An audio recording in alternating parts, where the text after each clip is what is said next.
filmed myself drawing 5 portraits so I could walk you through my thoughts and share some knowledge I've picked up as a self-taught artist. I'm using Creative Commons photos to avoid any issue with copyright, but usually I'll draw from Pinterest or YouTube. YouTube because I like drawing from videos. I think it's a good way to improve your skills, and it aligns pretty well with my goal for portrait making. Even better would be drawing live, but I don't have a steady stream of people to use as references, at least not yet. Every artist has different goals with their portraits, whether it's to work on foundational skills like color, value, and proportion, or to improve their understanding of facial anatomy. My goal has never really been to make lifelike portraits or add more portraits to the portrait canon. When I started out, I wanted to develop my ability more generally as an artist, and faces seemed like a good way to do that because it's relatively easy to spot mistakes and there's so much detail.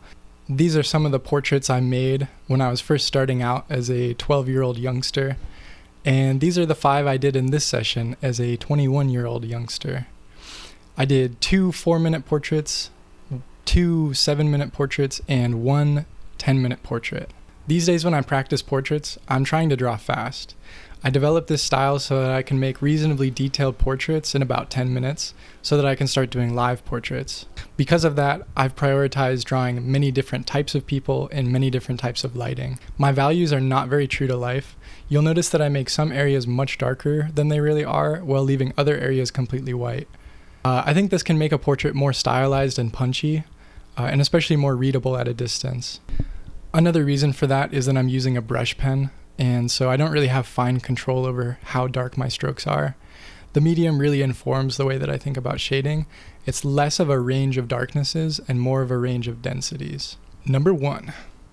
I almost always start with the eyes. It's a new thing, but it really helps me place all the features correctly, and it's the best way I've found to avoid the second eye being the Achilles heel of every portrait.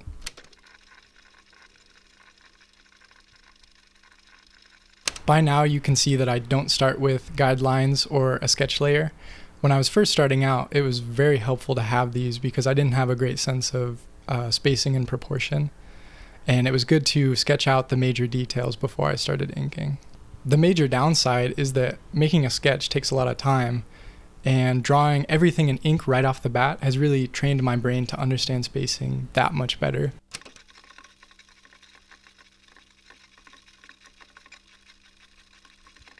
Looking back at the footage, it was surprising how much time I spent just waving my brush around before making a mark. I think this is a pretty unconscious way that I measure out distances and visualize how I'm going to draw something before I actually put my pen down.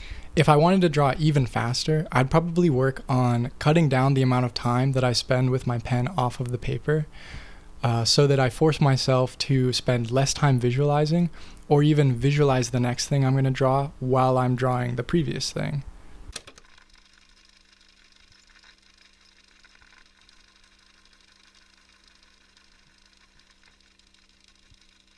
This subject is under direct light from above, which makes the space under her eyebrows, nose, and lips quite dark. The right side of her face is darker than the left because it's turned away from the light source and her hair casts a shadow. If I had longer, I would have been able to spend more time exploring the light and shade instead of just outlining the major features of the face. But right now there's only so much that I can do in 4 minutes. Number 2. Sometimes when the subject has glasses, I'll start on them before I start on the eyes. Glasses really change the look of the face, and so I think every decently competent artist has their own special way of dealing with them. To place them better, consider that the eye almost never appears directly in the middle of the lens. It'll usually be closer to the top or even peeking over the top of the lens, and it's more on the nose side than the ear side, though this depends tremendously on the angle of the face that you're drawing.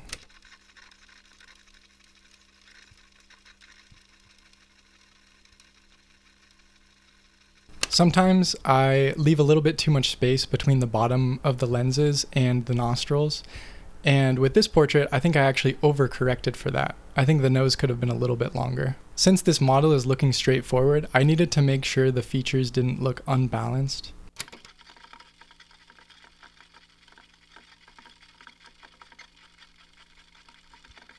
It's not just a matter of drawing things symmetrically, it's more like the eyes should look like they were drawn together. The pupils should be at the same latitude.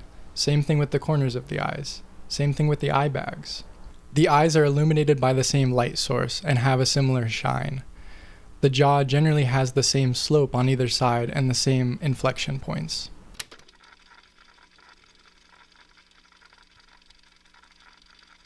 I think I rationed my time okay with this drawing, giving myself enough time to draw the outline of the face and include a hint of shading. With about 10 seconds left, I tried to fill the facial hair in a little bit more, but it turned out a little choppy.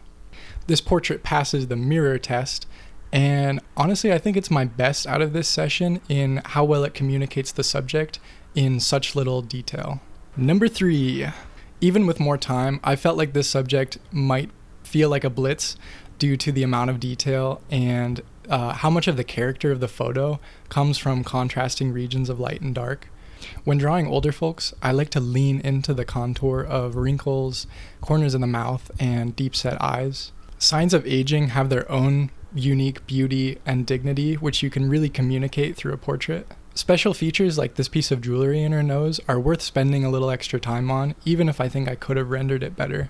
Same goes for the word sports on her hat. Much of the personality of a model comes through in their clothing and their expression.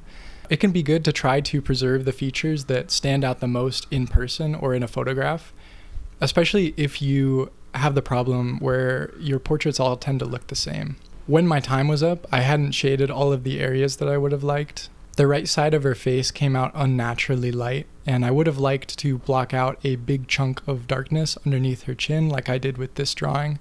The issues with the lighting are easier to see, in my opinion, if we do the mirror test, where this side of the face just looks way understated, especially under the eyes and beyond the cheek. Number 4. For this model, the major challenge was placing all of the features correctly. Smooth skin plus diffuse lighting means that there will be large areas of white and fewer markers or landmarks for where to space things. I made the right eye too wide, which also pushed out the right side of the face. I'm not sure how I didn't see this while I was drawing, but it's good to keep in mind that I can miss details like this. A smile with the teeth showing is significantly harder to draw than one where they're hidden by the lips. Generally, the lines between each tooth are very thin, and to keep that subtlety, I carve out the shape of all the teeth together as a block. I think the detail in the perimeter communicates plenty about the shape of the teeth, at least in this style. I added some dimension in the cheeks and around the mouth, suggesting certain contours rather than clearly defining them, and lastly I scratched in some hair. This portrait does not pass the mirror image test. I mean, look at how long that eye is. However, I think it still shows off my methods that I use to keep features soft and flattering. Number 5. I picked this photo for my longest drawing due to the unique challenges of drawing a face that's mostly in shadow.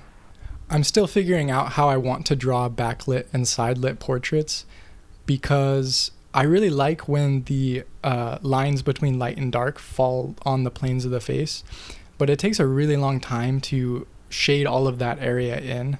With each of these portraits, I am noticing how much slower I draw on video compared to how it feels in the moment. Again, that slower speed results in more accurate proportions and better stylistic decisions, but it does suggest that I can get a whole lot faster. You may notice that 4 out of the 5 faces I drew are looking pretty much straight toward the camera. Drawing faces head-on makes me focus more on balancing the features, which allows me to improve more quickly. More importantly though, it's the angle that I'm going to be working from when I start doing live portraits, and so I want it to be dialed in. The shading is coming out a little wonky in my opinion. I think I needed to shade the far left side of the face significantly more, but instead I added a black background which only made the left side of the face look lighter. If I were to draw this again, I would shade more intentionally, focusing on the deepest darks and the boundary lines between light and dark. This one pretty much passes the mirror test. The only quirk you can see is the way that the nose and mouth kind of rump, but that's something I can work on in the future, and I don't think it looks too bad here. I made this video for fellow artists as a data point for how they might want to approach ink drawing and specifically portraits. I didn't tell you to sketch a circle with lines through it, read a textbook on facial anatomy, or practice unk plates. Not to say that any of those would be the wrong approach for you, but I wanted to suggest a potential option that got rid of all of those steps. I think it's okay not to know what a piece is going to look like when it's finished, and to spend more time adapting to the decisions you've already made instead of laying out a clear-cut plan for yourself. Since abandoning sketches, my sense of space and ability for on-the-fly composition has grown wildly. It was a bumpy road at first, and I'm really not trying to convince you to join a new religion. I think practicing this way might be for you if you're an intermediate artist who constantly fears ruining a good sketch when you ink, or you have to sketch everything in perfect detail before you go over with a layer of ink, because I was that artist. Analyzing my drawings this way was really interesting because I never do this. I think I'm pretty good at analyzing my own drawings in the moment and making a mental note of things that I want to try differently next time. Something in between those two approaches, no self-critique and writing a whole essay about it, would probably be ideal to get my work to the point I want it to be this summer. I don't know, we'll see.